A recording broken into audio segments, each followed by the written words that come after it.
Have you ever looked at Japan and thought it was the perfect country? Neon lights, high-speed trains, and flawless order?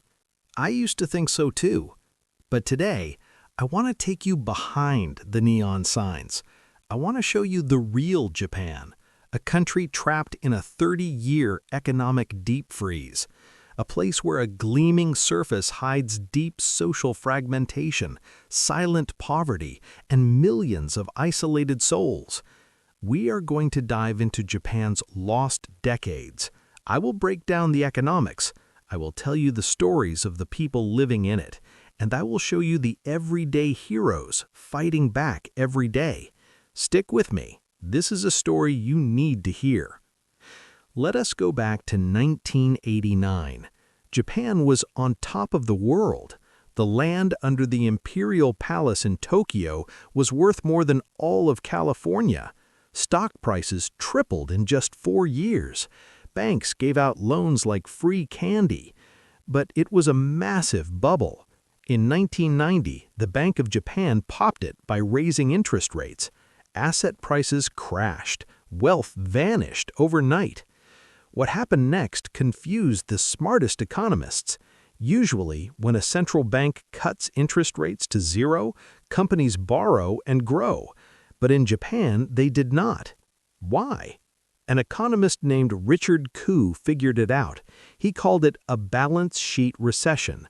Japanese companies were suddenly drowning in debt because the land they used as collateral was now worthless. So their priority shifted. They stopped trying to maximize profits. Instead, they focused entirely on paying down debt. When everyone pays down debt and nobody borrows, the economy shrinks. It's a massive deflationary shock. To stop total collapse, the Japanese government stepped in. They became the borrowers of last resort. They spent trillions of dollars, but they spent it poorly. Politicians built roads, tunnels, and bridges to nowhere in rural areas to buy votes. For example, the Hamada Marine Bridge costs $70 million, but sees almost zero traffic. This spending kept the country afloat, but created a massive national debt. Today, Japan's public debt is over 200% of its GDP. You might think the problem is just demographics. Yes, Japan has an aging population and a shrinking workforce, but the real issue is productivity.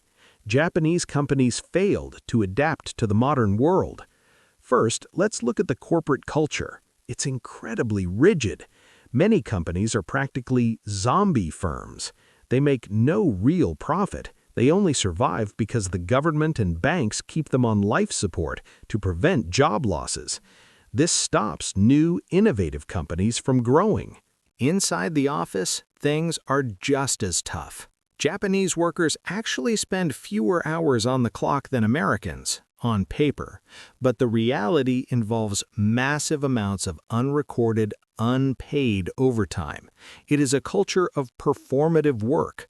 Employees stay late just to show dedication to the boss. They call it the Ojisan hierarchy. Older male managers hold the top jobs purely on seniority, not skill. They resist new ideas. They avoid digital transformation. And if you fall off this corporate ladder, you are in trouble. The traditional system only hires fresh university graduates. If you miss that window or if you take time off, you are locked out. You become a non-regular worker. This means low pay, short contracts, and zero security. This harsh system has broken the spirit of an entire generation. This immense pressure cooker has created a heartbreaking social crisis. Let me introduce you to the Hikikomori. These are young adults and increasingly older adults who completely withdraw from society. They lock themselves in their bedrooms for months, sometimes years. They refuse to go to school. They refuse to work. They avoid all social contact. Right now, experts estimate there are over 1 million hikikomori in Japan. It is a silent epidemic. Why does this happen? It's not just laziness, it's a rational response to an unbearable system. The Japanese education and job markets are rigid and unforgiving. A single failure can ruin your life path. Much Hikikomori experience an episode of defeat. Maybe they failed an entrance exam. Maybe they faced bullying at work. Instead of fighting a losing battle, they retreat. Psychiatrists call this an adolescence without end. These individuals feel intense shame. They know they're not meeting society's expectations. The burden on families is enormous. We now see the 80-50 problem. Parents in their 80s are trying to care for their reclusive children in their 50s. When the parents pass away, these isolated individuals have no survival skills and no income. The tragedy is profound. The system demands conformity, and those who cannot conform simply disappear behind closed doors. But isolation takes other forms too.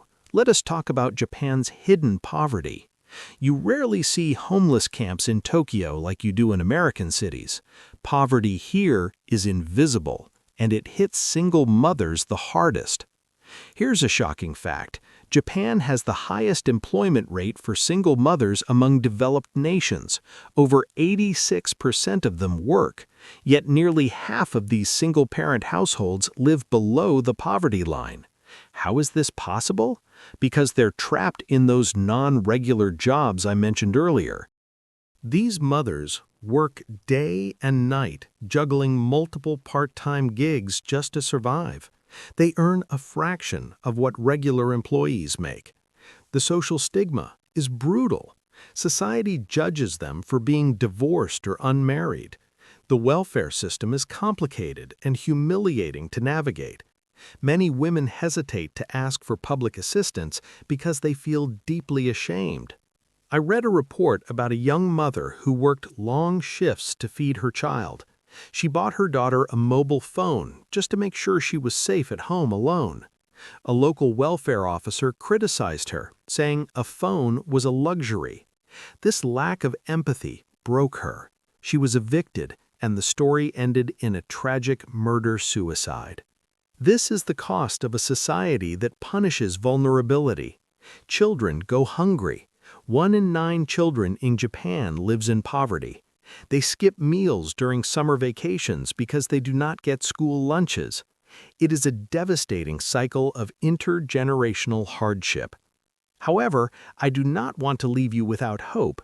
Where the government and the corporate world have failed, ordinary citizens are stepping up. Let me tell you about some incredible grassroots heroes fighting this crisis. Take Aimi Sonoda, for example. She is a former teacher and a mother of 3. She saw the hidden child poverty in her community and decided to act. She opened a Kodomo Shokudo, which translates to a children's cafeteria. She provided warm, cheap, or free meals to local kids.